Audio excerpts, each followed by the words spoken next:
2. Hello, everybody out there in the internet. Welcome to Aimless Babble Z, episode 270. I'm Taking Master, joined by. RPG Maniac 05. And Traptical. See, I've got so much been playing. Maybe some RR, I don't know.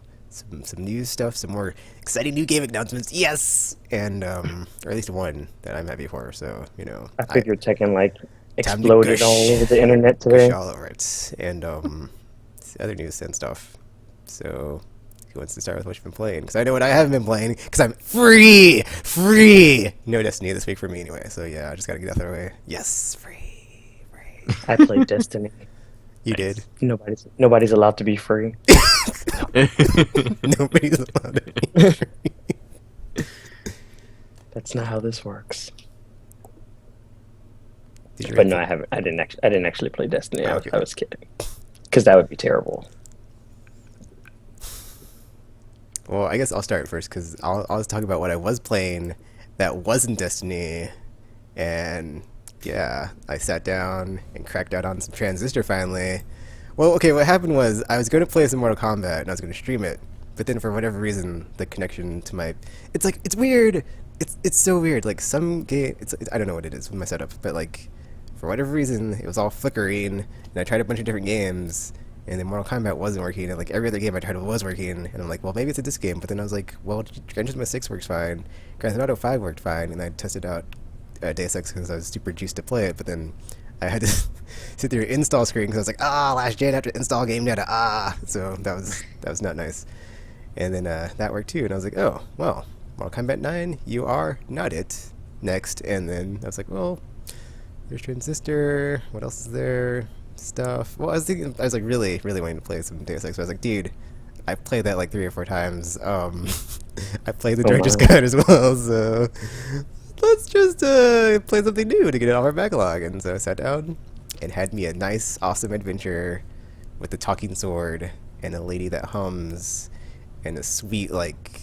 It's really cool how they do the like battle system in this game because it's part real time, but you can also. Well, it's like meant to be it's weird because like it's like not 100% turn based, but it's like you basically pause time and you can like give yourself turns on like stacking your abilities, and then you go back to doing real time stuff. But then like during real time, unless you have your abilities set right, you can't really do anything except for wait for your bar to recharge again. So I thought that was just like a really cool mechanic, just like the whole battle system and like how it works, and the enemies, and like just stacking the abilities and how you have the memory, and you have passive abilities, or you can just like stack the abilities to see how they combine, which was really cool. You could have like the stealth ability stacked with something else that would give it double the cooldown, or you could have it basically anything that was stacked on top of the stealth ability. When you could go invisible, it would be basically be like sending out little drone attacks or whatever it was doing while you're invisible. So that was cool. So it was just a really awesome peanut butter jelly of how do these abilities mash up together, or how do I combine them, or how do I set them up to play it the way I want to play or have a really good setup. And it was cool because later on in the game you just keep getting more and more abilities until you finally get them all, so you can like finally play them all. But unless you have got all the memory like leveled up all the way, you have to keep swapping out to like be like, okay, well, I don't have enough memory, so let me switch this in for that, and then min max and everything. It's just really good.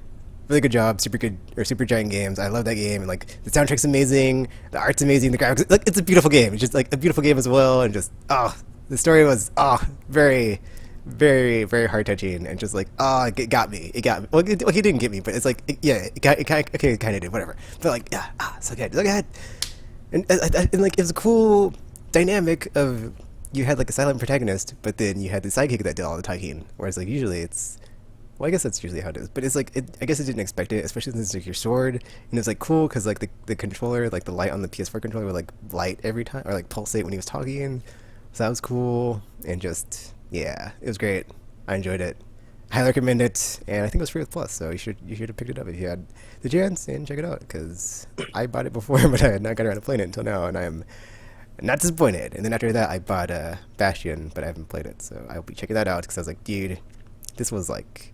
After Bastion, and it was awesome. So I'm sure Bastion, even though it's different, it looks very similar because it's isometric as well. So that was a cool throwback because I haven't played a game like that in a while. So that was nice. And yeah, just a fun ride. It's got New Game Plus as well, so I haven't finished my second playthrough. But yeah, Transistor, I give it a very, very good experience I had with that game. I played it like 7 hours straight. So yeah, I started. I was like Wow. on my stream. I'm like, dudes and ladies, if you're watching, I'm not stopping until I reach the end and finish this game. And I did. It was great. Oh my. Nice. And then so one game down out of the made the giant backlog. But hey, whatever.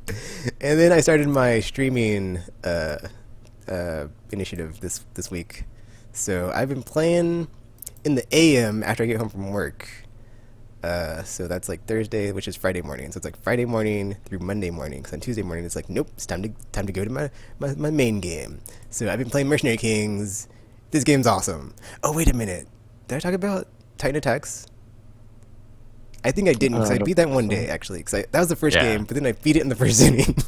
So actually, Titan Attacks is the first game. But I got through it because it's like 5 levels or something, and then it just like cycles you through over and over. But that game was pretty cool. It's like a Space Invader throwback with like modern game mechanics and design. It's pretty cool. I don't have a graphic for it because I just remembered, so whatever. But yeah, Mercenary Kings. This game's cool too because it's essentially, it's like similar to like Titan Attacks, where it like takes something old and like assembles it. It's like it feels very. Except it's cool like the way it does it. It's basically like a 2D shooter from like back in the day, like Contra or Metal Slug, but instead of the one hit you die, you have a health bar, and then you have items that you put in your inventory.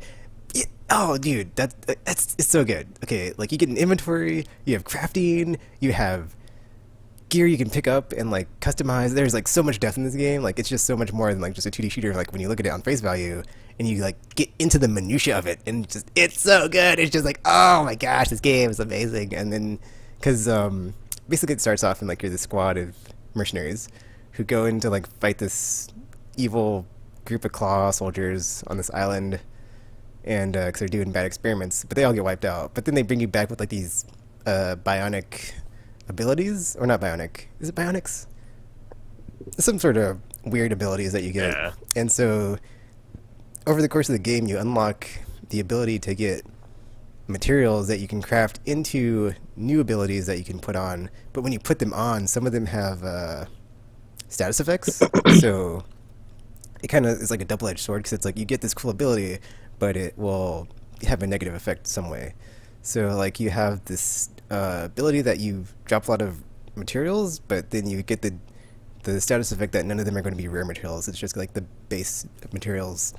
And there's like another one where you get a lot of rare materials, but your money that you get from the rewards from the mission completion and stuff is reduced. So it's like you got to balance, how do you want to play that, and like what do you want to have on and what do you have off.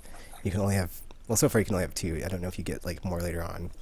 And then there is through the first 2 chapters, I haven't finished the second story mission in the second chapter, because you get like 10 or 11 stages per rank, and that's how you like progress.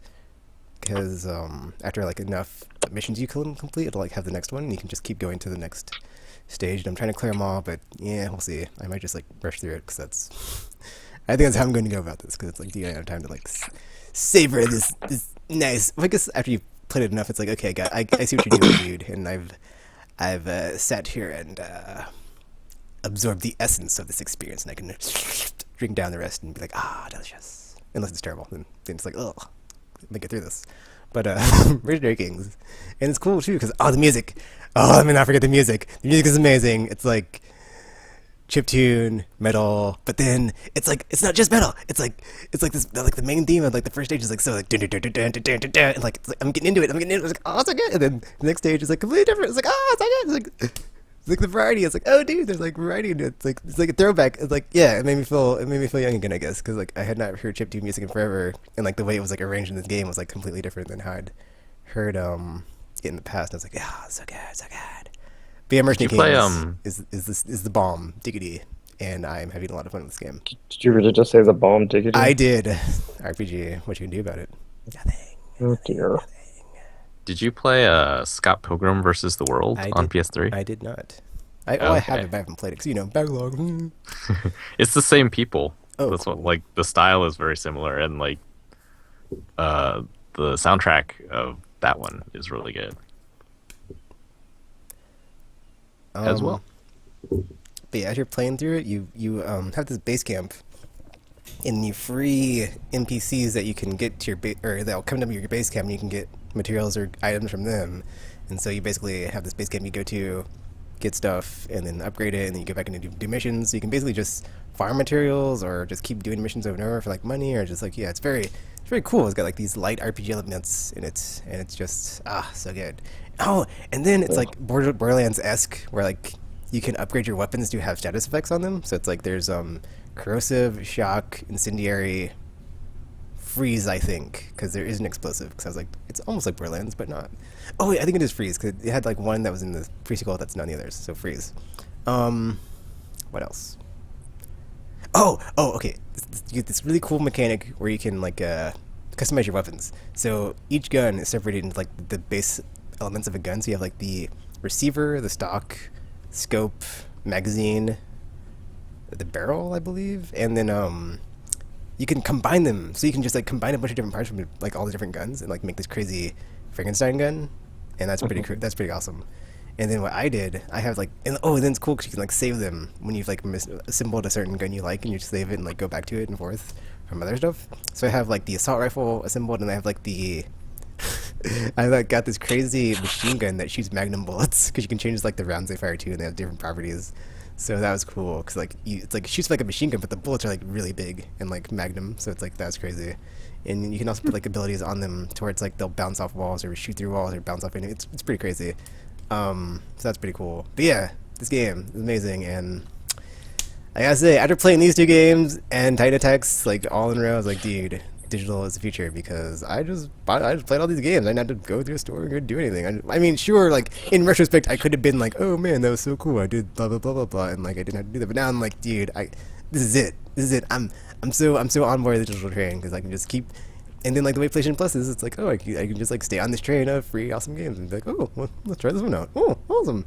Oh, what's next? What's next month? Oh, awesome. Oh, what's next month? And just do it for like until I don't want to play some Plus anymore. It's great. It's great. It's great. Oh, it's a good time to be a gamer in the modern age. I love it.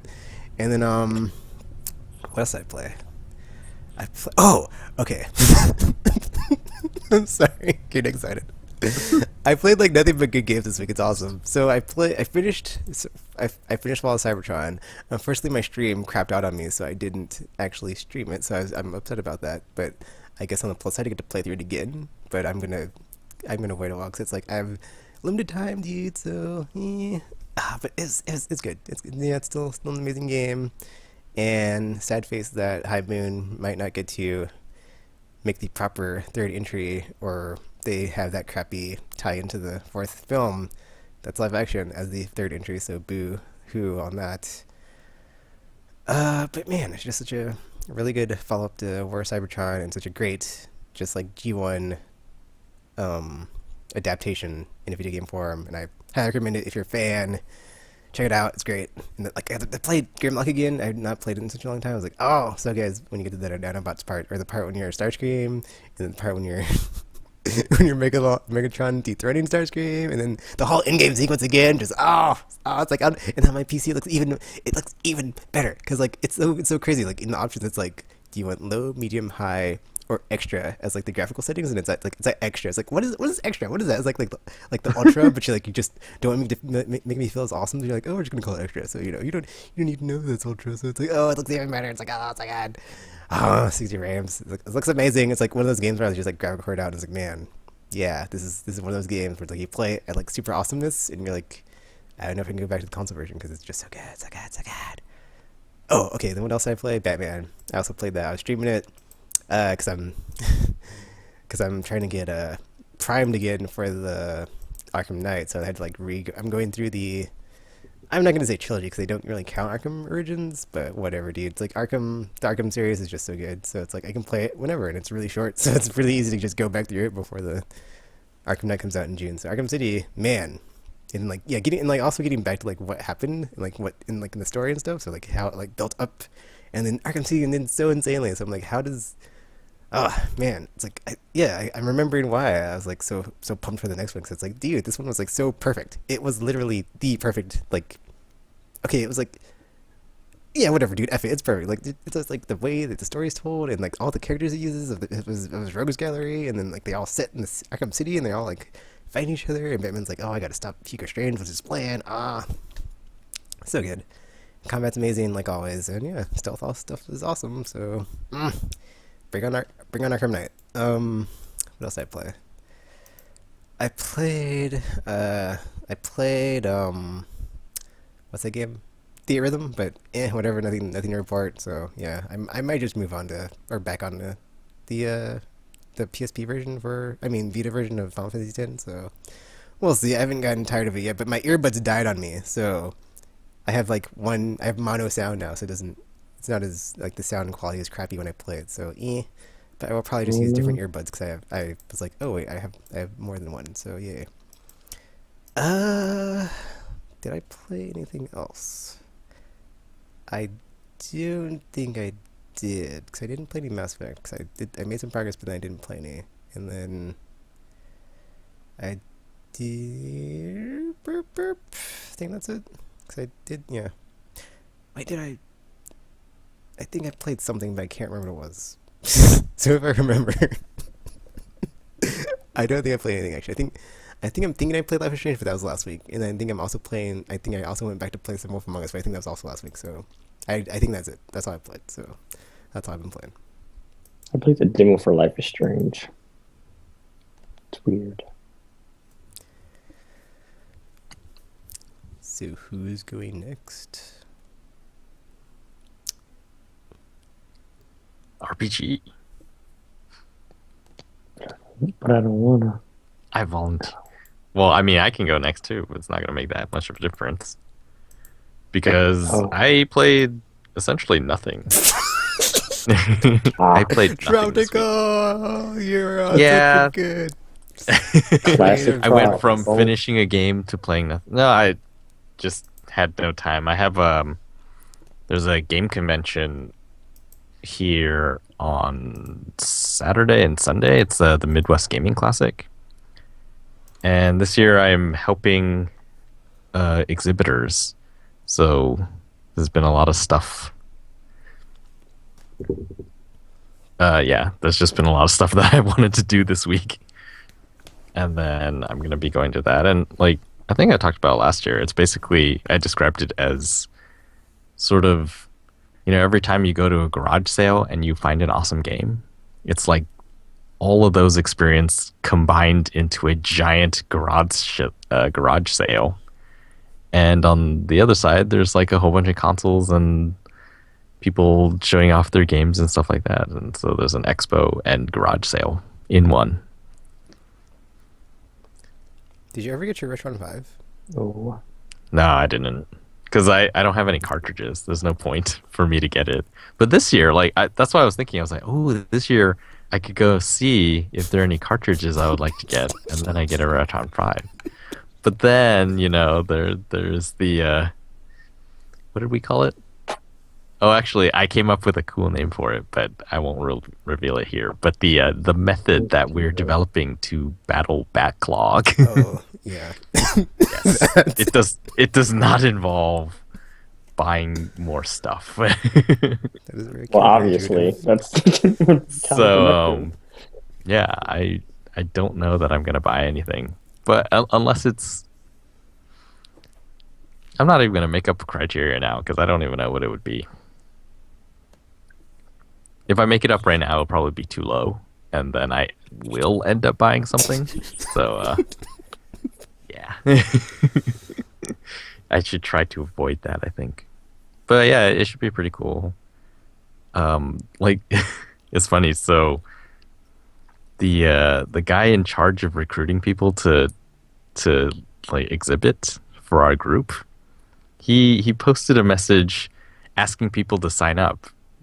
But then I feel like he made the mistake of putting the list of people who are already going on, and this is the first post that he posted. So it was like, hey guys, let's go do this thing like we did last year. So far, here's who's showing up.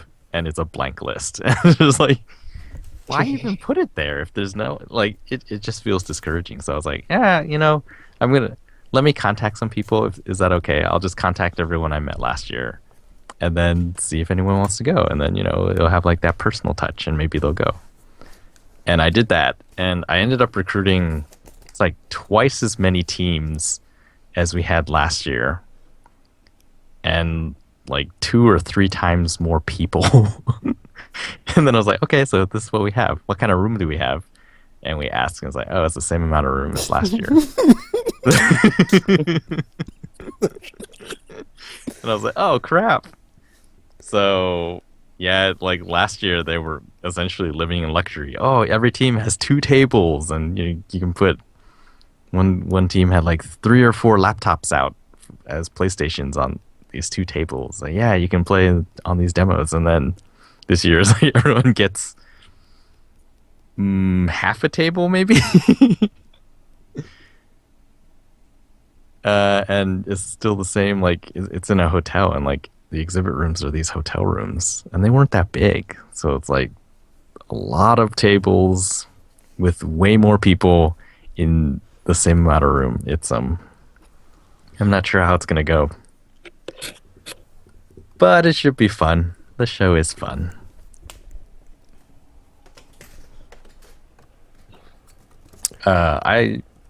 Yeah. Actually, I'm promoting that radio station that I set up last year. I relaunched it, so it's alive again, and I'm gonna go promote that. Yay! So I've been working on that too. I have T-shirts. Oh my! It's neat. But yeah, basically all that stuff. I didn't really get to play anything. I played a few like throwaway mobile games just to see. I sifted through the trash of the line, Yeah. of the landfill in the internet where the mobile games go. Except for the I was looking at like, so who's popular now? Like Angry Birds Rovio apparently did really poorly last year in terms of how much money they made. It's like, well, that sort of makes sense because nothing. Like if you look at Rovio's portfolio online, they have a ton of games, all sort of based around the Angry Birds property, but none of them have really, like, you probably can't name any of them. You can name Angry Birds, maybe Angry Birds Star Wars, and then what else? Like, well, actually, they have a whole bunch of other ones, but no one really knows what they are. And so, yeah, I was thinking, like, is mobile games, like, still a thing? Like, people still think that consoles are kind of not the future, and mobile is the future. But there isn't really just, like one big name anymore. If consoles are the future and mobile's the future, I think it's just, like, where are we going to make money?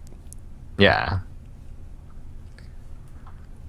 Or I guess it's not like there's some people that's like it's like where's the money, and they go where the money is, but then you have people like the dude that made Republic, where it's like, well, I want to make an actual game for this platform, or this type of experience on this platform, so I'm gonna put a bunch of money into it, and then if it does really good, I'll just bring it to other places, like you just put it on GOG.com, or it's on PC now. So yeah. I mean, there's lots of different reasons to do different platforms. But I was just doing my experiments, doing my research, looking at stuff. Doing research. Tropical on his research. This is my research. Go around. Oh man, it's really clever. Yeah, so I have no games to talk about.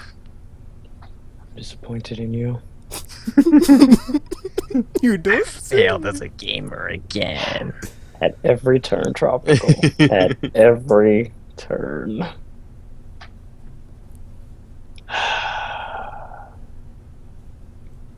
At every turn.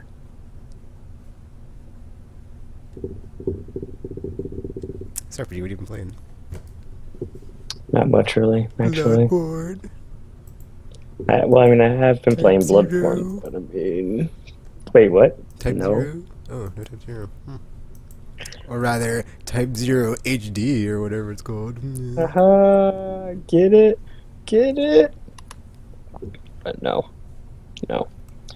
It's been I've been pretty lax on the gaming front this past week. I was mostly played like a bunch of demos and stuff, and I was just waiting for I guess like the PSN stuff to update for like the new stuff and everything. But I I haven't hate when that gotten happens. It's either. like you're waiting So for the start update, and just the time that you're waiting is just like, come on, come on. so I ended up not playing much of anything, and I was like, oh well. So I started like my critical playthrough for Kingdom Hearts 3D, and I did that for a little while, and then Bloodborne. I mostly just been doing like Gamer and I have been doing like co-op on the challenge dungeons and stuff. Whenever we can actually get the stupid thing to matchmake, so we were doing that. But I've been just kind of just going along slowly and killing off all the optional bosses and everything because apparently people are just skipping those. So I've been killing them, and then I'll like kind of just hang around and help people kill them and stuff. Because there's this one like she's like a optional boss because she's like hidden after another optional boss. And you have to like break some window in his boss room to actually get to her, and it's like she's pretty difficult to deal with. So I kind of just like been hanging around the little elevator thing down there and just trying to help people do that. But she's kind of a pain. So I was like, I don't know. So, but yeah, that's mostly all I've been doing. I haven't like really been trying to progress or anything. So, but I hear other people have been beating it already. So, I I don't know. I don't know. I refuse. And that's pretty much it. Wow, light week in what you've been playing, land. Hello. It's like the loss of destiny. That was a joke. It better had been. It better had been. So is there an RR this week, Tropical? No. As I said, been very busy. I'm sorry. I've neglected the. Oh my gosh. I've At neglected the at every podcast turn. and everything and gaming for this At thing every turn. that I'm doing at this one weekend, this 1 week. Tisk, tisk, tisk. Okay, just check my trophy list, and I haven't played anything besides the 3 I mentioned, so I'm good. I like Did how you it see, has it by, like, or it sorts it by like the day you've played them now, so that's always nice. Yeah. Did you see that we won the War 2 I did- in I Helldivers? don't see that. I meant to get on so I could get a possible trophy if I haven't gotten one from it. Because I was like, get a trophy from it? I don't know. Yee. Yeah, I went on a few times just to check the progress. I like the recaps. Those are really fun. You're weird. I don't have a like, man, my entire week was dominated by stuff that was kind of gaming related and not really. Like, I went to IKEA a few hours from here to get furniture so that I could test out my 20th anniversary PS4 because I didn't want to put it on old crappy furniture. I didn't actually end up doing that, but I did build a ton of IKEA furniture. So that was fun. Wow. And then like my entertainment center looks all nice now because the cords are all hidden behind furniture and panels and things like that. It's like, oh, cool. Now I can play with other stuff. I have shelves. I can put more consoles on them. So I've been meaning to hook up my 360 to there was something I wanted to play on it, but I forget what it was. So not that important. My Wii, because that's the only one that supports GameCube controllers. And I sold my GameCube. What? And then my collection of PS2s. You can hook one up to every TV in my house. So that'd be fun. I've got plenty of PS2s. The lone GameCube? Get out of here. Right? You're not wanted. Exactly. Well, I mean, stuff happened. You know, I had one PS2 and one GameCube, and then I was like, the Wii basically plays GameCube games perfectly, so I guess I don't need I the guess that's true. GameCube. And then later I was Doesn't have like, 4 controller ports, drop to call. it does. Oh, it does. Yeah, you're right. Yeah. The Wii has a GameCube inside of it. It's pretty so much. it's I like, was just about to say it is. yeah. It just has a GameCube. 2 in of them there. duct taped together. I forgot. How could I? And then I was going to do the same thing when I got the Wii U, but then I was like, oh wait, Wii U doesn't have any support for GameCube. It just has support for Wii, and it's not that great. I mean, it plays everything. It's just annoying to get to the Wii backwards compatibility part. So I was like, forget it. So that's why I have both of those. And the Ouya, I hooked up my Ouya. Didn't actually play anything, but I checked out what was on there. Wow. Just wow. What was on there? Oh, that's sorry. Because last week we were talking about Star Control, right? Yep. And so I went and looked and was like, there is an HD version of Star Control for PC, but it's kind of not optimized very well. Like once you download it on my screen, if I try to run it, it's too big for the screen, so I can't see everything. And I was like, that sucks. And then I found out someone had ported that version to Ouya. So I was like, I'll check it out on Ouya. And I tried it out on Ouya. And the Ouya just isn't powerful enough. So it was really, really hard to play. It's like, so both of these don't work. It's like, that's very sad.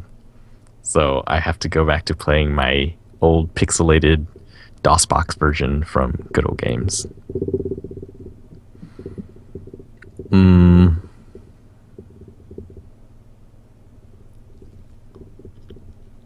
Yeah, all tangentially related to games.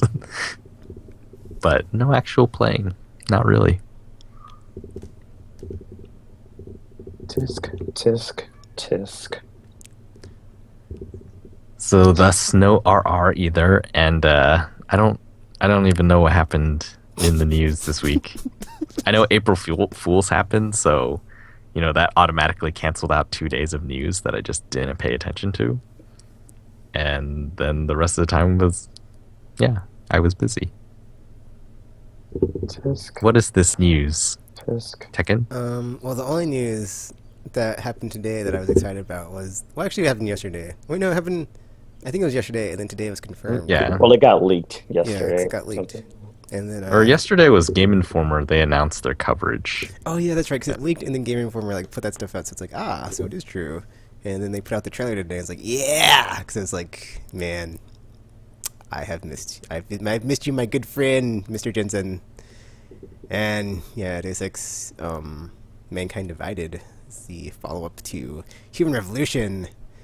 And yeah, well, there's no release date, but it's like whatever, dude. Like now I got something to look forward to. That's beyond Batman. It's like yay, or I guess not beyond Batman, but just it's like after the question mark of last year of like, dude, so much stuff got delayed, and then this year it's like, well, it could come out this year, but who knows? And then what's coming out this year? Who knows? We have to wait until E3, and it's like, all right, it's like E3 kind of came early because I was already looking forward to the next Deus Ex, and I was like, I kind of forgot about it.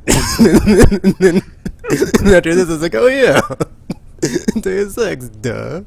So yeah, super pumped. And cannot wait. And it looks awesome. He has like this new ability in the trailer where he like instant transmissions Goku style, but he like leaves this like plasma trail and he punches this dude in the face. And it's awesome. It's like so cool from the target trailer. You can take like away all these new abilities that he has with his cybernetics and augmentations. And it's like this like he also like shoots his like one of his Guyver arms into someone. So it's like, oh, we can shoot them now. So that's cool.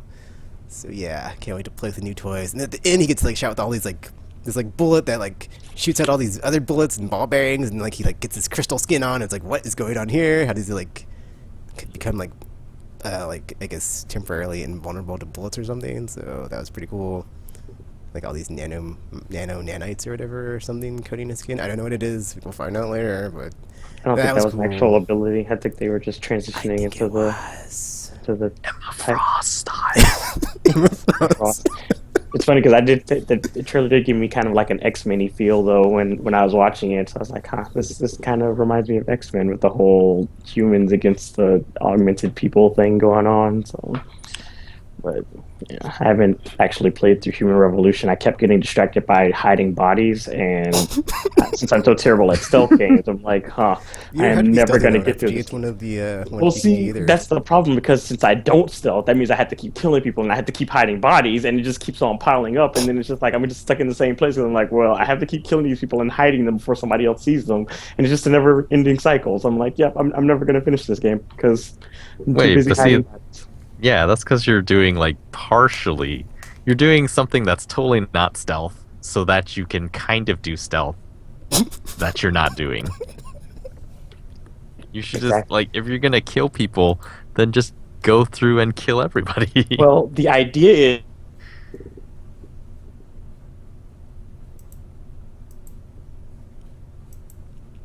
Did you say something? I'm pretty sure your mic cut out.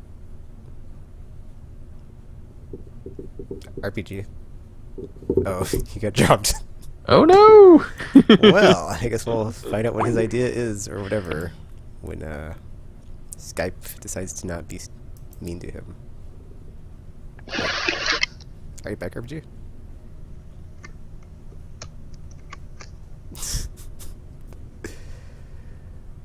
Hey there, Tropical. I'm here. Okay. I was like, That what's was going weird. on? What's going on? the internet broke. So Yes, it did. what were you saying about your process of being stealthy but not stealthy RPG before the Skype decided to silence you?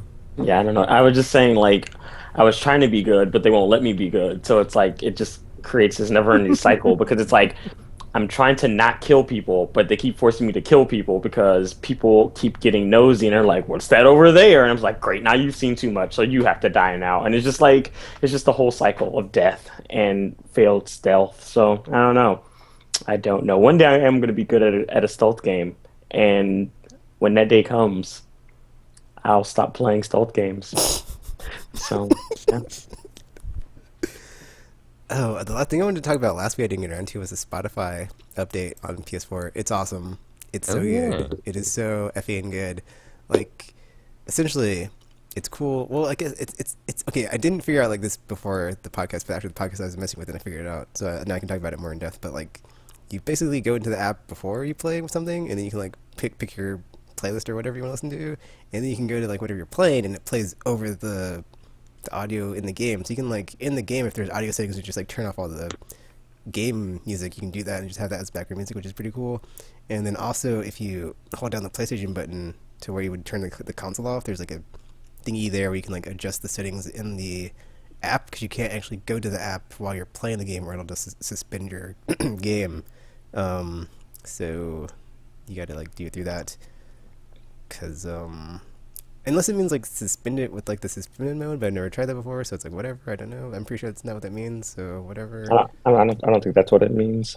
Uh, Well, like it does suspend the game, so it's exactly like it'll when you go back to the game, it'll go back to where you were, oh, unless okay, it's like cool. So Destiny or it whatever. isn't closing the application altogether. Yeah. Okay, as long as the game supports it. Okay, that makes sense. Awesome. But yeah, I thought that was really cool because I was using that. And I was like, oh man, this is awesome.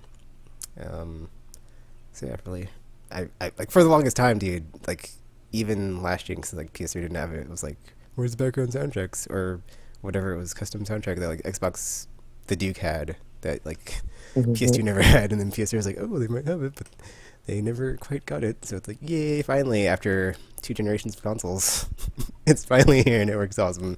And since it's Spotify, you can like either have your custom playlist or you can have just a thing on there of like if like you don't know how Spotify works, it's like artists can like go in there and then like put their own like playlist of their own music or their record labels music. So I have like this I have just like a ton of music on Spotify that like I just want to go to and just like brrr, and just like play it and just like yes, this is it, and just listen to it. It's like awesome, yes. So I'm all set for my Spotify ness in my games. I haven't tested it out yet to see if it plays over your stream when you use share button because I want to test that out, but I guess I'll test it out later. And then cause like every time it's like weird. I don't know how the share button knows that like you're doing that, but like it's like when you're doing that or the USB or not that, but like the USB music when you do that, it like mutes it, and I'm like, how's it know? And then like I'm guessing it mutes the or not Pandora, the Spotify, but I haven't tested yet because I was using my Elgato to stream and it does actually not cancel it out. So it's like if I want to have like music on for my watches and be like, yeah, let's listen to these awesome jams while I watch Tech and Play. Or it's like, yeah, I could do that, but Autobots rock out. then I, Whatever going on. then I wouldn't be able to put it on YouTube because of the content ID. So whatever. So I guess that would kind of solve the problem if the share button does block it. Because it's like, yeah, I can have my awesome music, but then it won't ruin my monetization of video. Let's see what else was there besides that. Oh, there's a new PlayStation Underground, but it's not like the same PlayStation Underground organization. It's just a YouTube video series from PlayStation. So in the first episode, they played Amplitude, and I backed that on Kickstarter, and it looks fun, and I can't wait to play it. So I'm happy. Are you happy? I am happy. Oh.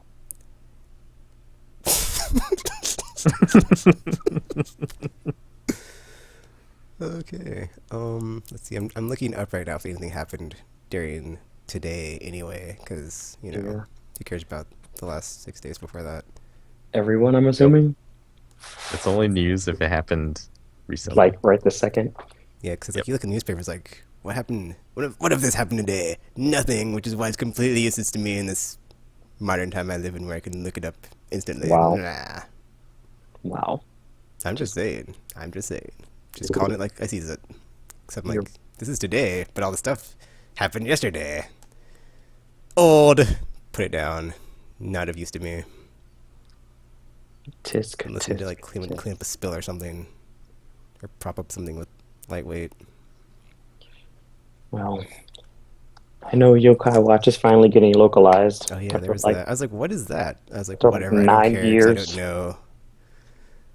Not important. Of course, it's important because it's a level 5 game. Oh yeah, I heard that the next Layton is mobile only. I saw that too. Saddens me. That's weird. Why would they do And that? also, Fantasy Life 2 is going to be mobile. I don't even know what that is. It's already. Yeah, I starting, didn't play that Tropical. one. It's already started.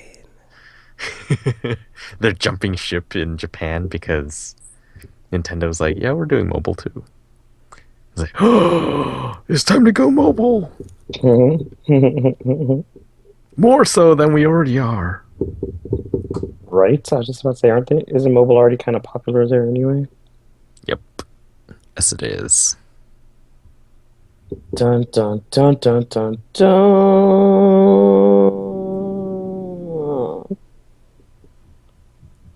It looks Done. like nothing else really happened, and I don't think anything is trending on Twitter that just happened. So. You're welcome. Oh wait, Dan Metric left Zynga. He was Goodbye. that happened because Zynga's trending, and I was like, oh yeah, I remember that. I read that earlier. I guess like the general manager of Visceral Games also I left. saw that. Yay. I completely must- forgot they did Battlefield Hardline. Yeah, they most recently did Battlefield Hardline. Why is Jigglypuff trending? Are people trying to get him into Smash Brothers, or is there like an amiibo I don't know about? I love Jigglypuff. It's been trending for like days ever since the Nintendo Direct. I'm like, why is Jigglypuff trending? This is so weird. Because he's Jigglypuff. And he's the greatest. I don't know The about greatest that. there ever was. And the greatest there ever will be. Oh, I guess there's an amiibo. I heard a story about amiibos at GameStop. Apparently, Oh, they dude, announced like a Tropical. new wave. I totally have a GameStop story for this week Cool. because I went into one for the first time in Uh, a long time. Yeah, Oh, like the pre-orders, like basically it was one of those mad rushes where everyone went to pre-order and no one could in the store, and then before anyone could, as far as they knew, suddenly they were all sold out. and like the GameStop was like, oh yeah, it was just, we had heavy traffic or whatever, and so we apologize, but that's how it is. And Nintendo was just like, yeah, what GameStop said, basically. What games? Like, we made money. Who cares? And the Nintendo fans were like, "What? Nintendo's so callous." What I don't understand is like, what is the big deal though? Why are everybody like clamoring for these I know. amiibos? Like, what is going on right now? I think what's happening is the Wii effect. You know, back when the Wii was there was always a shortage. Like every time they were available, people went out to buy them. Not necessarily because they wanted it, but because they felt like, hey, if I buy this $200 console, I can sell it for $500-$600 and make some money. And Amiibos was kind of the same way. Like when it was like Rosalind and Luna from Galaxy, when that Amiibo came out, it was Target exclusive. And maybe Target has never seen that many gamers come in. It was just like, yeah, they were just gone. There were pictures online. There was one guy who bought a whole bunch of them, not because he was wanting to sell them really. He was saying like, I'm going to buy them all up, and that way they're really rare for everyone else. And then, you know, some time down the line, I will have, you know, a very valuable collection of like 200 Rosalinds. So, the short answer is scalpers. Nintendo scalpers. Yeah, I'm very close to just not getting a Wii U this generation, being like, you know what, I will wait and see what your 2016 lineup is, because 2015 kind of tanked, Zelda, so. I don't know. Oh, actually, I discovered a sucky part about Kirby, whatever the new one is called. So most of my games, I have like my account, which is password protected, and then there's my daughter's account, which is not password protected and can't go on the internet and all this stuff. And that seems to mostly be okay, except for Kirby. Kirby, for some reason, it doesn't matter which account you're playing under. It's always the same 3 save files. And so, essentially, I can't play Kirby. I can't get anywhere in Kirby, because every time I get anywhere, she deletes all the files, and then I have to start over again. And it's just like, 1, that seems like poor design. And 2, second poor design choice, deleting files is really fun. It's like a little bomb button in the top of the screen, and when you push it, it says, "Oh, are you sure you want to delete your file?" Or like, "This will delete the file. Are you sure you want to do this?" And you say yes, and then it asks you again, it's like, "Are you really sure? Like, this can't be undone." And if you say yes again, there's like a bomb sound, and it like shakes everything, and it's like, it's really exciting, and it's like, why is deleting the file so fun? Like, the feedback is too good that she can't help but want to delete the files. Like, come on, Nintendo. Like, you should be the masters of this. Like, this is not how you make deleting files. She can't even read, and she figured out, it's like, because of that reward that you put at the end with the like, yay, deleted! She figured out the right combination to push every single time to get that reaction. It's like, why? I was 20% through, and then one day it's like, they're all gone again. It's like, no! Does the Wii U not support memory card protocol? I guess it supports flash, like, USB jump sticks, but you should get one of those then, and just I put it up. I don't know if I somewhere. can. Yeah, I should look into that. I must preserve my save files. Because like all the other games are totally fine. Like all I have to do is log into my account, and then it has its own save files. But for some reason, Kirby's are unified across the systems. Like that makes no sense. And yeah, I've played the first level so many times. She really likes that first level for some reason. I think because it's easy. Although, well, now I know how to get all the chests, and I can get through it pretty quickly too. I can almost speedrun the first level. Did either of you get the email from GameStop that they accept gift cards from other places to give you credit in GameStop? They started that quite a while ago. Oh, well, I just got an email about it because I didn't know, and I was like, Ah. okay. Well, I guess I got it a while ago. I just hadn't, been into one and be like, okay, whatever. Because I had these 2 gift cards lying around, and I was like, okay, let me let me take these in to see if they work.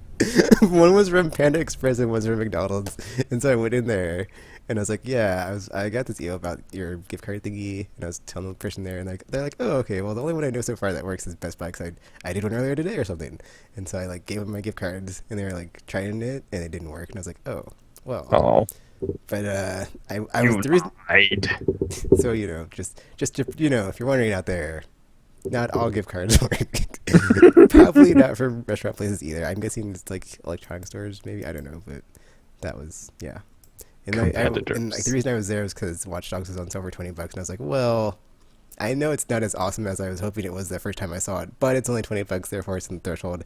And yeah, I could keep waiting for the digital copy to go cheaper, but yeah, let me just get it now, and they can play through it and trade it back in for something if the value is still high. So, but I don't know how high the value is, so I should probably check that. And then rush through it, and next week talk about it on the podcast. So yeah, that's my Don't do GameStop story. That's not how that works. That's how it works. That's not how it works. You shouldn't do that. Oh, why not RPG? But I could trade it in and get something else for even cheaper. Actually, it's weird. Like I think Far Cry, The Crew, and Watch Dogs are like really cheap. Oh, and Assassin's Creed. And I was like, this is why you don't buy Ubisoft games day one. And like it just reinforced that for me. But then all the other games besides Far Cry I didn't care about, so I was like, oh, I can't get any of these. So I kind of wanted Assassin's Creed because I was like, well, everybody says it's very pretty, but then it's also not a very It's also broken. yeah, very working game. It's like it can't be pretty and broken at the same time. It's only one or the other. Tell them to make up their minds. Well, like you just stay in there and don't push any buttons, and the game just runs. So before you have a chance to break anything, you can like look at it and be like, ooh, it's so pretty. But that's my GameStop story. So yeah. I guess we have Ziva else have anything to talk about before we wrap up. Share this podcast in a while. So digital Star Wars comes out on Friday. I don't know what that is. It's the movies being released in digital for the first time. Oh, just kidding. I know what that is. RPG hasn't seen any of them. I have not. I'm sorry. I'm not really sorry. That's kind of weird, though, isn't it? But they're just Right? so long. Oh my god. That's weird, right? I can't really say it's weird because I have a cousin that hasn't seen any of them. So Wow, really? yeah, Like why would that be weird?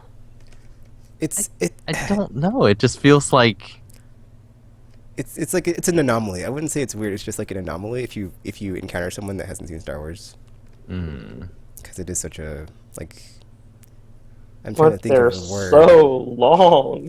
What to you RPG would say is like a film that like you think everyone has seen. It's like essentially like that, and like you find someone that hasn't seen it or any of them. I don't think there are any films that I've seen that everyone else would have seen. The kind of there you thing. I usually just watch stuff, so I don't know.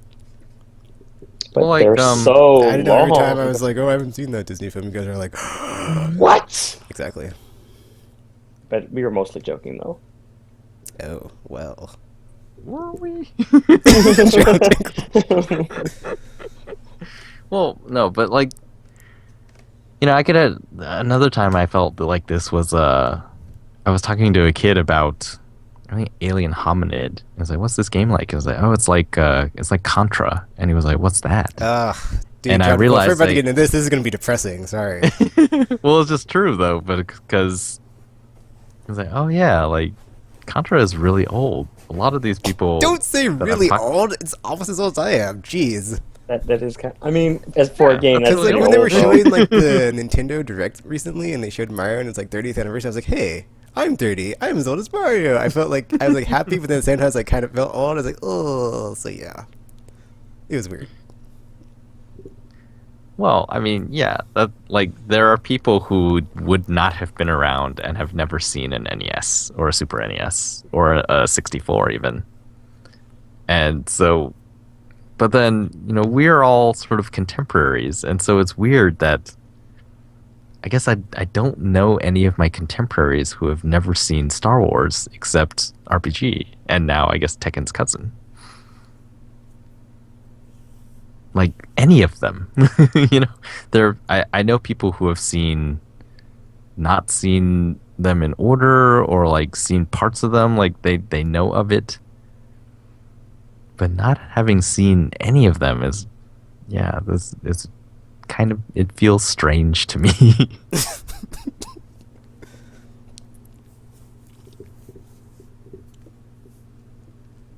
Were you going to make a suggestion or something tragical, or just pointing that out? Yeah, I guess I'm pointing that. Well, perhaps now that it is digital, perhaps it can be rectified.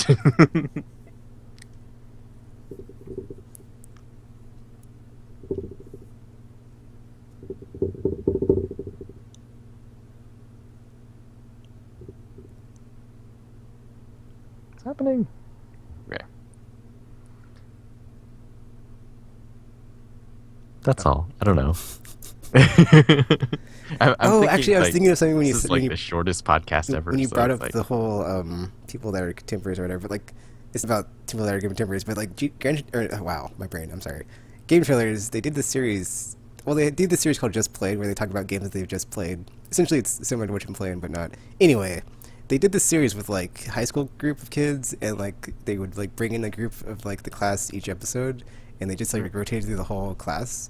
And it was very interesting to like hear like the games that they had either like grown up playing, or what they were playing, or that they're looking forward to. Because it was interesting, but it's kind of depressing at the same time. Cause it kind of, I guess in Trout's point when he's talking about like how Contro's old or whatever, or how I don't know. I guess I just feel like legacy games that are good just don't get the credit, or the what's not the credit, but like they don't get the exposure that they do over time, I guess, to like new generations of people that should be playing them.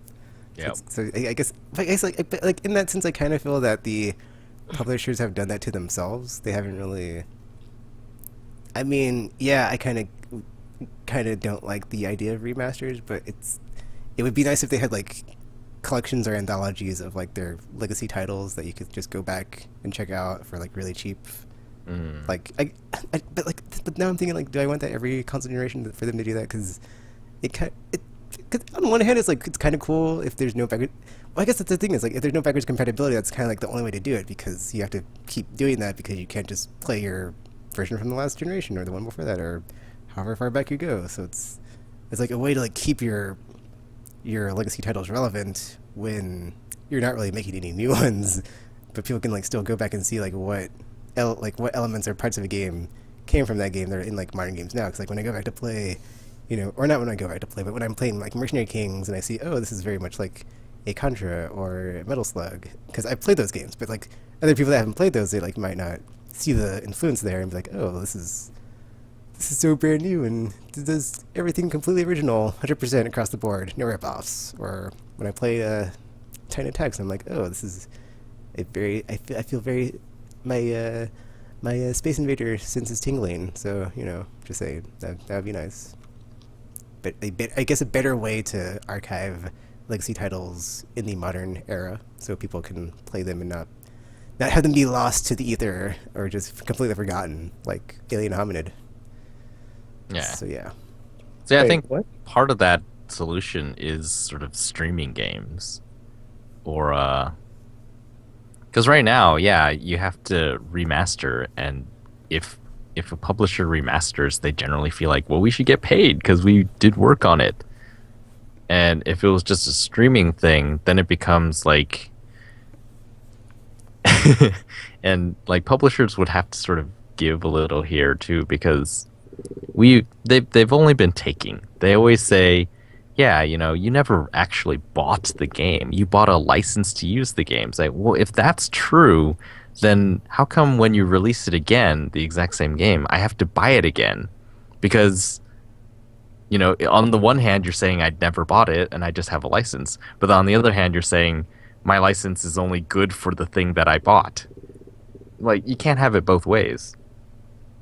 So when it becomes streaming, yeah, they're not going to be able to get the same people to buy the same game again. But with, I guess, well, actually, there is no but for the publishers. Well, yeah, but the publishers will be able to sell it to people who maybe weren't around when Contra came out. They could sell Contra streaming to, an entirely new audience. And then the people... so the example doesn't work entirely because our licenses to play Contra don't apply to the streaming. But say, if Contra came out today and it was a streaming game, and then 20 years from now, people who weren't alive today, they would be able to buy Contra then streaming, and we who bought Contra today would still be able to stream it 20 years from now on new hardware and not have to buy remaster versions because it's all streaming. So yeah, like digital stuff, streaming stuff, like that has helped some games come back from obscurity. But well, they have to do more. Like that thing about giving a little. They have to. Saw there they was can't an have it internet both ways. or some internet story about like there's a bunch of old arcade games you can go back and play, but I haven't checked it out. It's just like a ton. Yeah, of, like old it's games. DOS games. On the some archive website, they brought back a whole bunch of DOS games like Oregon Trail, and things like that. So how does that happen? Is it just like the licensees don't care, or? Well, like that stuff, I think is considered Public domain, or? yeah, like some of them. Actually, I'm not really sure about those ones. Some of them, like, there used to be an entire site called Abandonware, and it was just everything, your trademark runs out after a certain point, and then you essentially don't own it anymore. And so I think the same thing happens to software. Not entirely clear. But yeah, eventually they call them abandonware. It's like nobody owns the rights to this game anymore. So we can just put it on this website for anyone to download. Not all of that was legit, actually, because the Good Old Games came around, and I was like, oh, actually, people do own many of those. I guess there's like Good Star Old Control Games. was considered abandonware before Good Old Games got it. And I was like, oh, wait, no, it's been owned by someone all this time.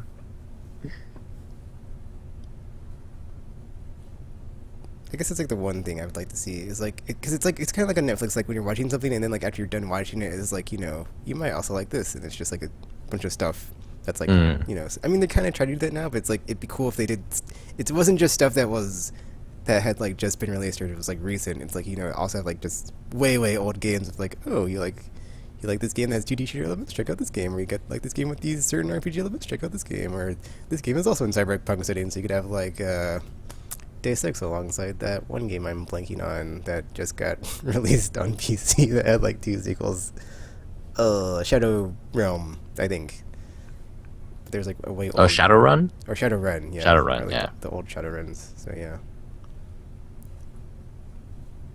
And then you'd have people play it and be like, oh man, if it wasn't for that, I would never have even known about that game. And just keep the dream alive and not have things be forgotten. Pretty much. Especially at the rate the Japanese industry is going. It's like, ugh, I don't know. I'm scared. Is there any... Since the PS2, has there been any Contra games? Oh, I guess there was like Hardcore Uprising. Oh, yeah, It was that one. sort of a Contra game. Yeah, just... It's been a big problem. Companies apparently don't tend to keep source code and stuff. Like once it's published and stuff, then it's just like, we don't care about it, and it's just gone. Like, so the reason that Star Control, like people can just make new versions of Star Control based off of Star Control is because. So Star Control 2 came out on PC. At the time, it was published by Accolade and made by a company called Toys for Bob. And when Accolade was sold to, I think, Atari or Infogrames or one of those, the Toys for Bob's guy, those guys, they kept the rights to the game itself, but they couldn't keep the title. So Star Control belongs to, I think these days it belongs to Stardock after Atari had to sell it because they were Infogrames. Yeah, Atari has had a rough time. And then the game itself is they still own it, and someone was making a 3DO port for it that I guess was never finished or something, and so they just decided to release that source code to the public. It's like, yeah, you can, finish it, port it to other systems, do whatever. And so the source code is free, but Star Control, the name, belongs to someone else. So, like, all those versions are called the Urquan Masters.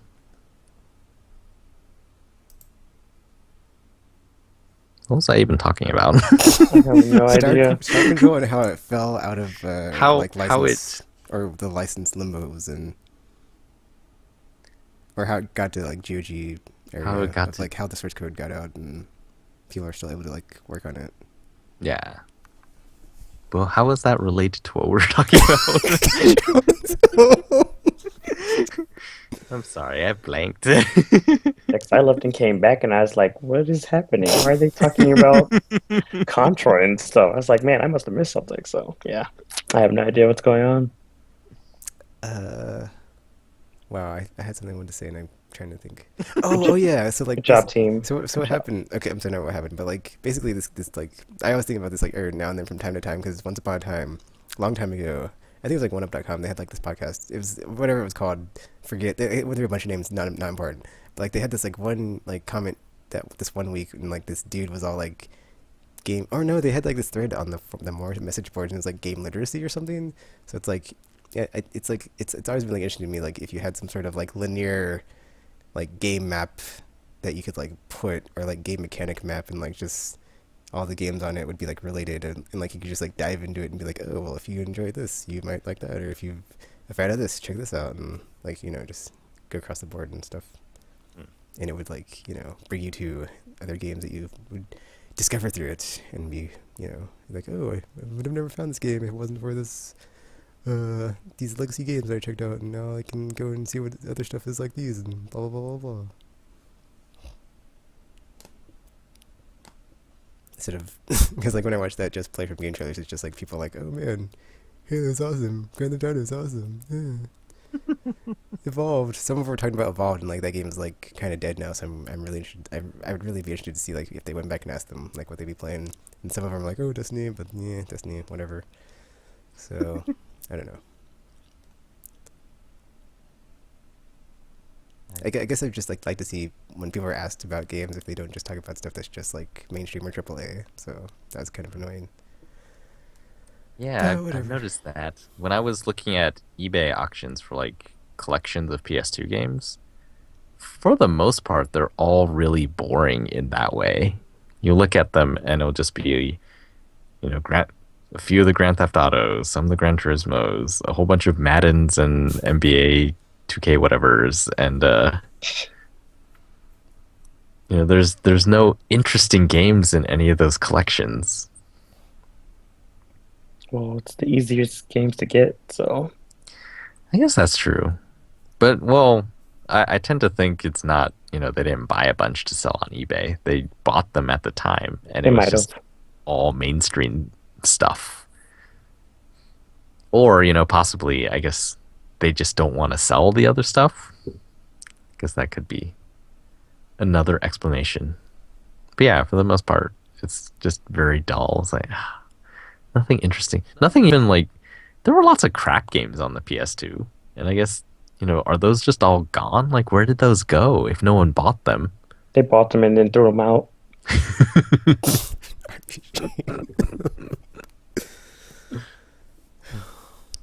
Because then also, like there was this video game trailer today. They did like the top 10 game soundtracks, but it was like I think it was like a franchise thing. It wasn't like per game or whatever. So it's like Oh, it's yeah. like it was like part of a franchise which is like glommed in with them.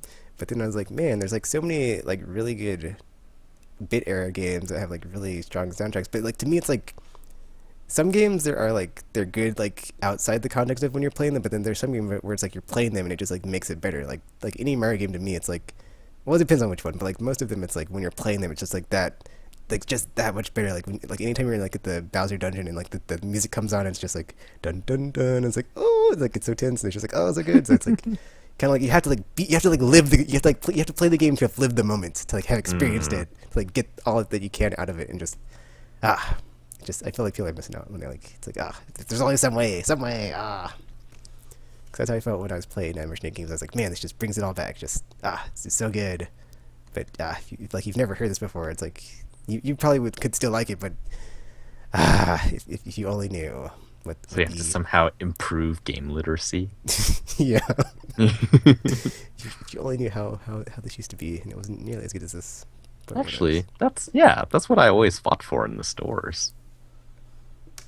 See, retail believes that games are a hit-driven business, that if there's nothing coming out, then you're not selling many games on that day. So, like, Tuesday is the only day you sell a lot of games. And it's like, that is really bogus thinking. And I think because of that type of thinking, that's why game literacy is so poor. When, in actuality, every game that you haven't played before is a new game. But that's not how people think. They only think about new games as in the game that I'm seeing on TV or seeing on banner ads right now, and everything else is old. That's not really true. Yes, it is.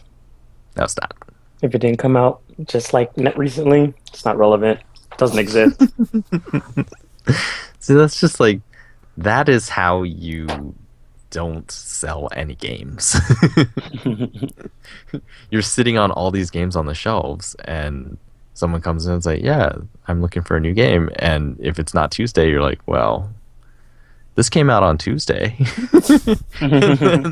And then you don't really know any of the other ones, and they don't really know any other ones, and the cycle continues. It's like no one really knows any of the other games. Well, I mean, technically, a bunch of them came out. They came out on a Tuesday, maybe necessarily that Tuesday. So it's like almost never like that.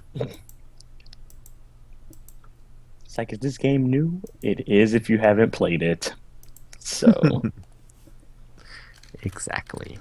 Yeah, I read some article. I can't remember what it was, but like, it was talking about how like Game Informer, how they used to do reviews based on like how they thought the audience would perceive the game, and not all the like games, but like some of them they like review them like based on like how they thought the audience would perceive the game, or like if it was any good versus or like how they thought the game would be perceived by the audience versus like if it was actually any good. And like there was like it was something about like one of the Paper Mario games, and how they scored it like really low, but it was actually like a really good game. And, like the internet just like went insane, and like after the article was published, and I think it's like still out there if you can like go find it. But yeah, that was weird.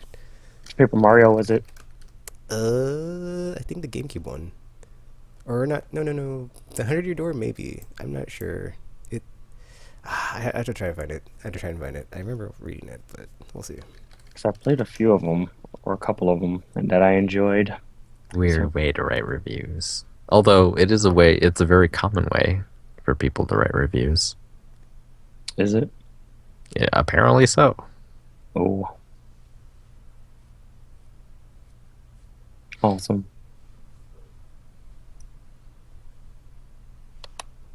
This is all filler, people. I apologize is that what's happening for not right now? playing anything. It is mostly your fault. So, for those people, I knew people like to listen to these on like their drives to places because they were really long. and we're entertaining and distracting, so that way you can crash into someone's car and be like, "Oh no, I was listening to this podcast though," so it's totally their fault. Classic. Don't actually do that though, guys. Don't crash into people. That's bad. It's okay. So.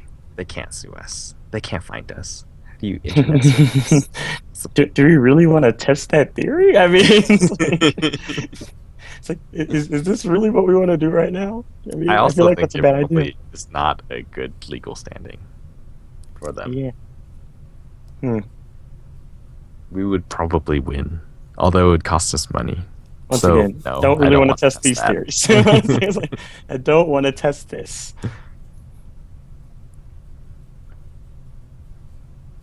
Because it's all fun and games. So I have to go to court.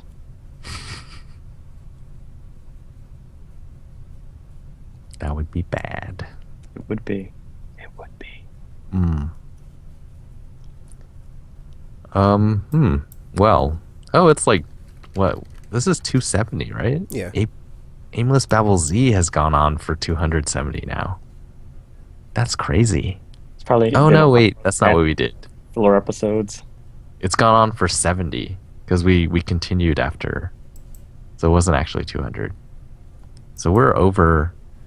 We probably are approaching 400 if we haven't accidentally gone over it already. We're up there. We're up there. Because there was a lot of fillers. There were a lot of fillers. There were. That That was we can just hit 300 and come back renumbered at higher than 300 and be like, haha, the number's right now. We just completely skip it. It would be 501. Yeah, it's like, wait a minute. Did I just miss 200 podcasts? Yes, you did. You should go and listen to all of them. We did a new one every hour for the past week.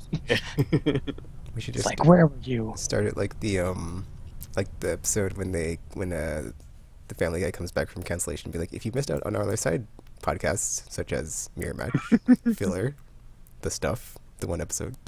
I was about to say like a bunch of those. And you're wondering just why do we have this number that's higher than 300? Well, that's why, because we renumbered them, and now we're at where we should be.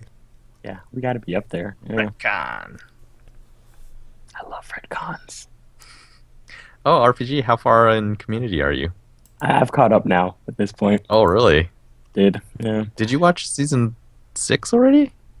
Well, I saw like the first episode of season 6. Okay. But I saw the older ones. Explanation for season 4. It was good, right? The gas leak year? Yes. That was really funny. It's like, oh man. It's like a reboot.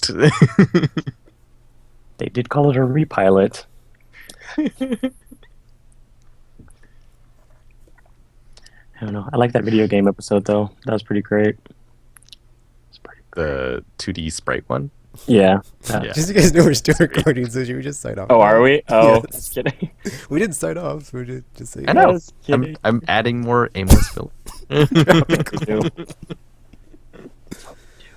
I mean, for a game you don't think people want to hear it?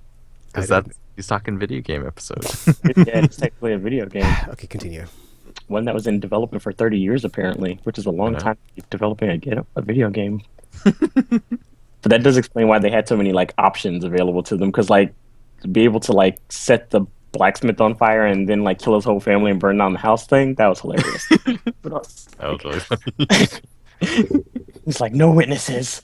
It's like, oh my, this just got dark real fast. But it'd be great if they had like games out there like that where you had like, you know, options and stuff like that, even if it is like just 2D sprite stuff. Because I mean, they were able to do the whole thing where you had like the babies all able to do different jobs and stuff. And it's like there was like so much stuff. It's like could you imagine if if The Sims? But I haven't games played like The that? Sims. No, You it can was do- ridiculous. You can do weird things in the Sims. Because he had like a full-on army, and it was I don't know if a developer would even go through the trouble of making a game like that, because it's like that would be work, and you know how they feel about doing work and not just getting cheap cash-ins. So I want cheap cash-ins. well, Tropical wants cheap cash-ins, so there's that. But I just like the idea of like all the options and stuff being available and stuff like that. That was kind of cool. Oh, I didn't mean like buying them. I would like to have a cheap cash-in. Oh, So much money flowing around the mobile markets. I There just is. need a little bit. all you have to do is make the next Flappy Bird or Angry Bird I or know. something bird. Just just grab a random bird and do something weird with it. Some sort of ostrich thing. Yeah, because everyone knows ostriches are wacky, so Yep. it's like it'd be like the perfect setup, and you could just do something weird with it, and everybody's like, "Oh my god, this is the greatest!" But it's also terrible. But I have to keep buying it, and then there you go. Because I mean, really, Yes. those other games didn't like. I never played Flappy Bird, but just from what I've heard about the mechanics of it, it just doesn't sound like it should have been as successful as it was. So I don't know what was going Oh, on, dude, I but think I have a new theory based on our discussion earlier. Is like why games like that get so big is like people that don't have any context or prior experience with air quote. Uh, Mm, let's see, what would I call that? Air quote. Traditional video games is like they pick that up and they're like, oh, what's this thing? And then proceed to just have a good time. And then wasn't Flappy Bird just ad based though, so it was a free game, right? I have no idea. I y- never played it. no, I think there was a pay for version. Oh, well, if it's only $1 anyway, it's like, oh, it's just $1, whatever. And then But I mean, are they really enjoying themselves, Tekken, or they just don't I know don't any? know, dude. I just have a theory recently that I think human beings are bored because all we do is sit around and do weird things I just and they don't know any better. not progressing towards better society or whatnot. Just saying, like the Starfleet I model. think Flappy Bird was actually, I think it was on PewDiePie, which is why that one exploded. Ah, so basically, you just need to have PewDiePie talk about you, That is true, and actually. Mm. People do try you're to get good. that. It's super. Oh, Tropical, did you watch that documentary? Or there's a documentary. I think it's called Please Subscribe. It's on Netflix. Have you Mm. seen that one? Where it's like I haven't seen that one. oh man, there's It's like this. about YouTubers. There's two different ones. There's one on GOG.com. I can't think of what it's called. And there's another one on YouTube. But essentially, the one on GOG.com, I think was the GOG.com one. But like whichever one it is that focuses on like the Let's Players in general, it's like Mm.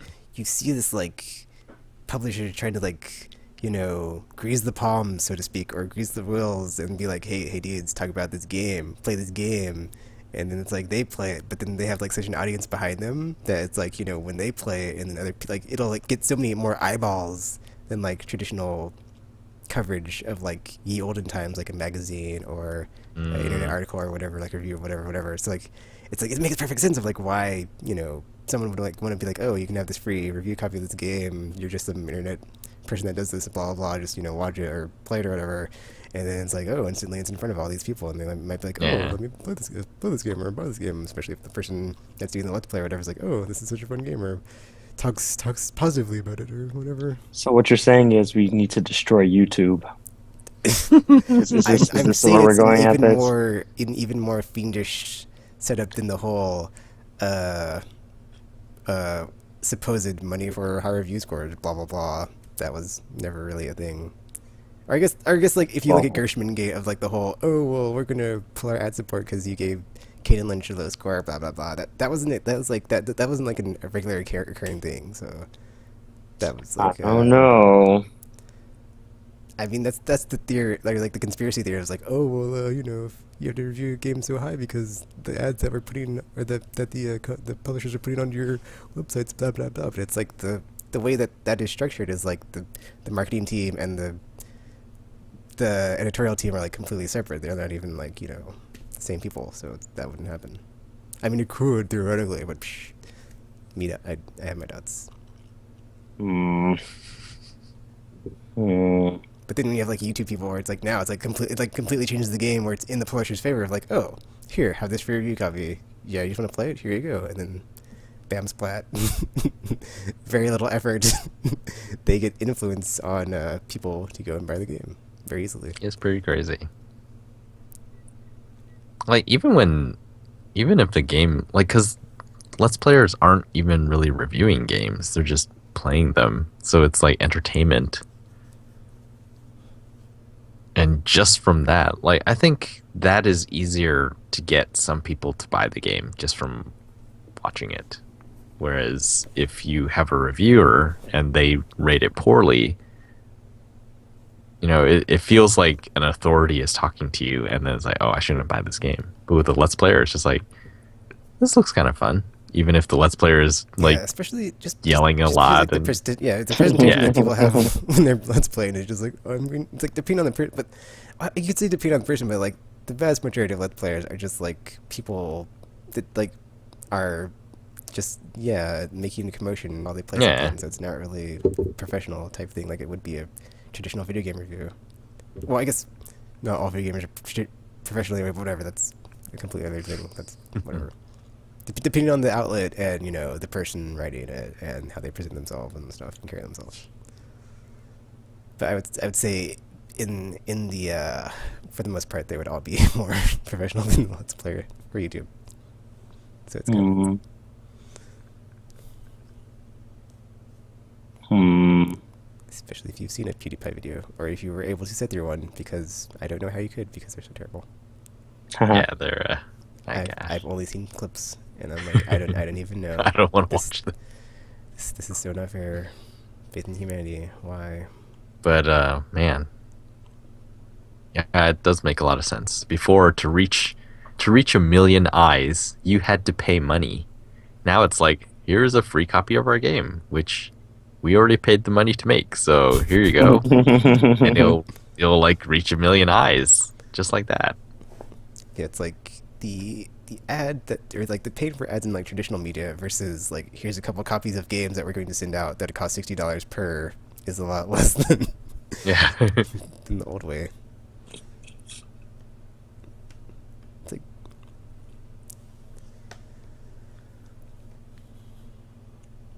but yeah, that was just an observation I made from that documentary of like, aha, I got it. That's why this is, or that's why, or just it's like, oh, okay. Or I guess that's like a whole other reason why people get into the whole YouTube thing is like, I can get free review copies of games if I get enough. My channel gets big enough. So it's like, ugh. It's like we can bypass Metacritic, yes.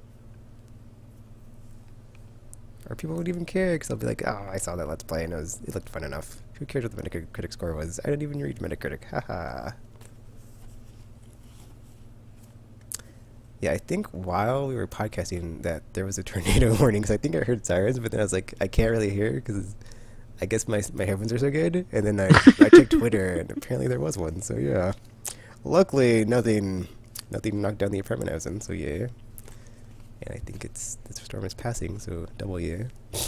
Because it didn't sound like it was raining at all. It's like there was like no rain or hail. So it's like, oh, okay, it's calm outside. But then I thought I heard something that was like whirring, but I was like, but yeah, whatever. Scary. I guess it did get cold though, so yeah, so that probably should have been my tip off of like, all of a sudden there's cold air, where is it coming from? Something's happening. So yeah. Games. Tekken, have you checked out Unity 5 yet? I have not. It's cool. Is it easy to use? If you don't know any programming, it's actually going to be a bit overwhelming. Oh, well. Like as far as usability, it hasn't really changed that much. There's a few things that are way easier to do now, but for the most part, like you still have to learn how to use Unity. Unless you buy Playmaker, which makes it quite a bit simpler, but you still have to sort of understand the basic logic of how you think about making games and programs. But yeah.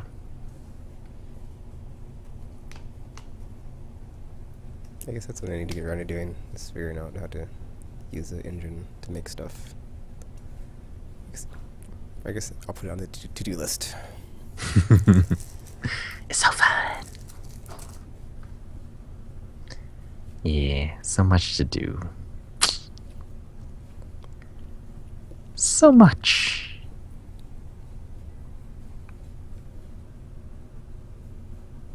Okay, I think that's enough. Apologies for the varying quality of this one. Also, the low energy. I guess I'm kind of tired. Me Um, too. But next week, after this thing that I'm doing over the weekend, it should be better, hopefully. I'll probably play some games while I'm there, and all right, I'm gonna try to beat another boss in Bloodborne as soon as I find it.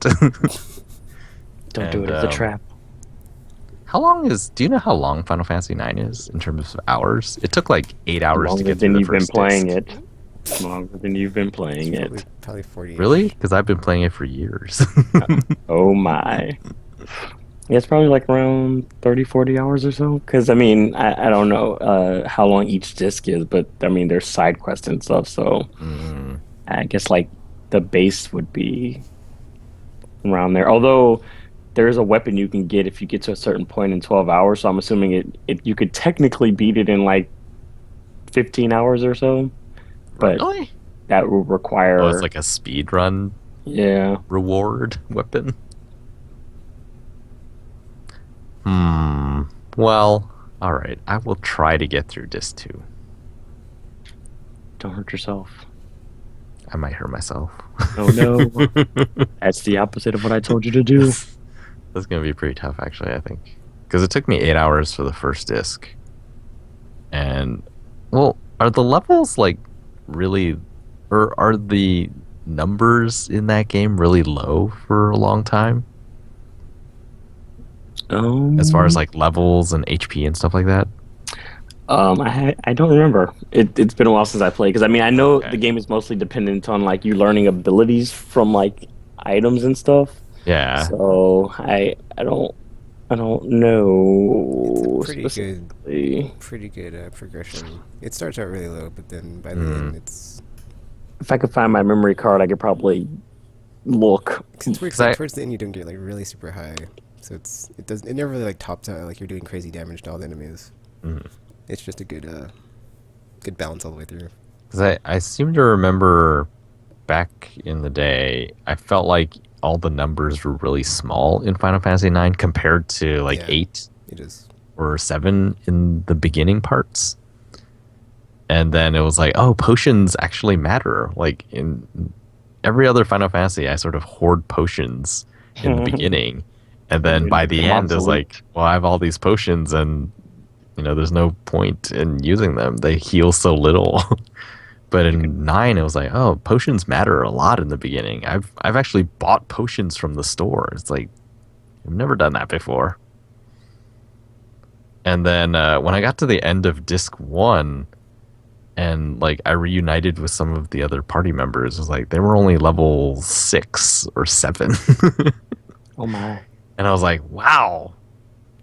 Am I, like, going through it too quickly? Or what's going on here? Like, shouldn't they at least be double digits? No. My other party members were only like 11 or 12. Well, the first disc is only the beginning. Everything goes to hell pretty quickly. So it was mostly story, maybe. I don't know. It just it seems sort of weird. Happens. So lots of things are happening. Lots of stuff. You'll see. Oh, you'll see. I don't remember. You will see. Some other stuff will be happening. Stuff is going to go down and people are going to die. Let's see. It's going to get I'm in a forest and we're asking, like, the thunder god or whatever to help us. And so we have to go find, like, 5 of him or something like that. Oh, yeah. Because Garnet needs to get her first summoning ability thingies back. Dun, dun, dun. Yay, progress. It all gets worse.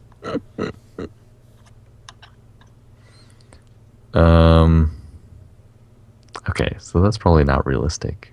Well, how long did you say Transistor was? It's 7? It's 6 to 7 hours. There's side stuff you can do. And I was doing them all the time. But when I got to the end, the side missions got, like, really hard. So I was like, I'll just not do this. Oh, I know. Titan Attacks. I have that too. That's pretty short. That's a very short game. So I could finish that one. That's cheating. That or oh, that's right. Last week I wanted to play Life is Strange episode 2 after Tekken's thing on it. So like, but then I forgot. Yeah, I was hoping you'd done that, but then you're like, I haven't played anything. I was like, oh. Played nothing. Classic troll. Nothing. I played phone games. Jeez, Phone did our games. talk from a couple weeks ago of like you have to have a plan, not just. Yeah, I did have a plan, but then I had a plan to do other things too. Like, I could not just focus on the backlog. Oh well, as long as you don't stray from the plan. I know. Sounds like As long as I excuses to don't me. go out on the weekend and buy a bunch of games. This is exactly what's going to happen, isn't it? I should like go through all of my games before the weekend just to see, how many hundreds I have to play, and then I'll be like, oh, I think I'm good. That was funny when I went to open up my game sleeve for my PS3 games to like test them out. I was like so surprised that I didn't have very many. Then I was like, oh, that's right. I bought like a ton of digital games on PS3 because that's where they're all at now. They're all on servers. I have to go download them if I want to play them. Oh. Classic. But it's preferred than having them all take up space. So I do want to play that Sherlock Holmes game, though. I should do that. Later. Yeah, I guess I need a new game for PS3. Not a new game, like Well, there's The Dishonored. the next one to finish. I have Dishonored too. And now I have it for free as well. You should beat that then. I hear it's like Assassin's Creed except good. It's first person. That too. That seems harder. But tropical magical assassin abilities. Well, I will finish a short game for next week. I think that's the thing I How about realized that? while I've been doing this is like the digital games are shorter than like the produced by studios of teams games that are put on discs. Well, I guess there's still studios of teams that make the digital ones, but like the digital ones I'm seeming to blow through them faster than the other ones. So that's interesting.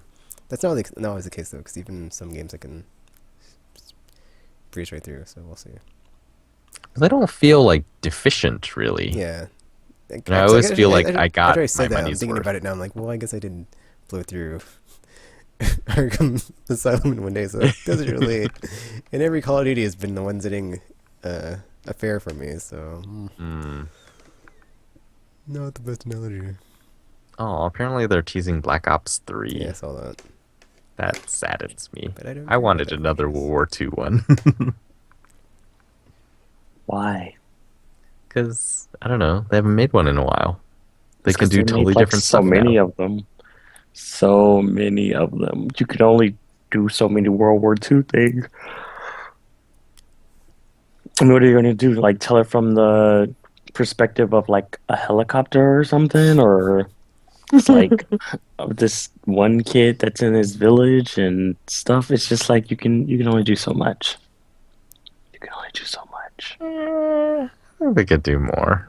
No, Tropical, stop. Just stop. I would have to think about it. Because then you're going to make them do more, and then they're going to keep making them, and then it's just never going to stop. It's never going to stop.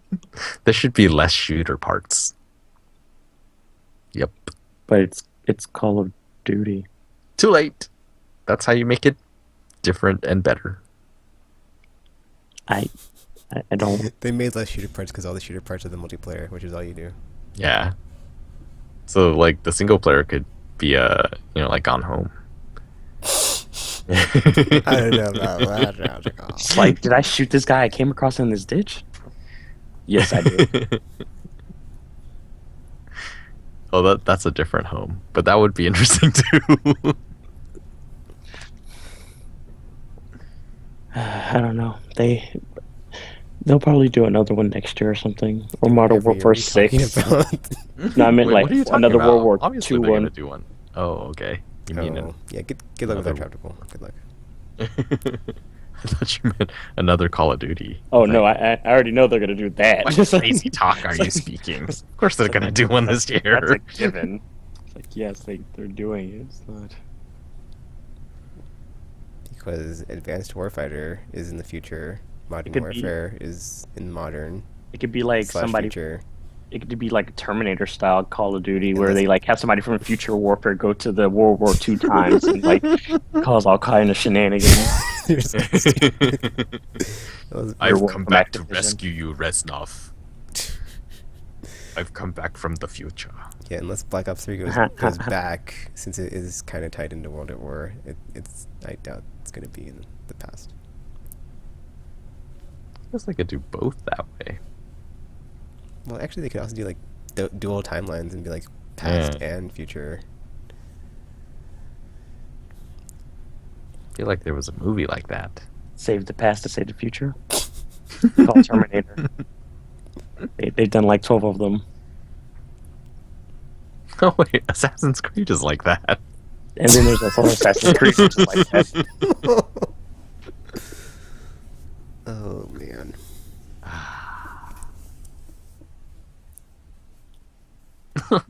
All right, I was signing off, wasn't I? Yes.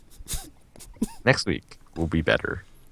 So in the meantime, check out the archives. Aimless filler. If you really need something else for the drive, there was like 100 filler episodes. There was a lot of them. Unless you're that loyal and you've heard all of them already. In that case, What is wrong with you? yeah, I don't know. Just follow the Twitch. Maybe Tekken will stream something for you. Or also subscribe to us on YouTube, Facebook, Twitter, iTunes, and aimlesspodcast.com.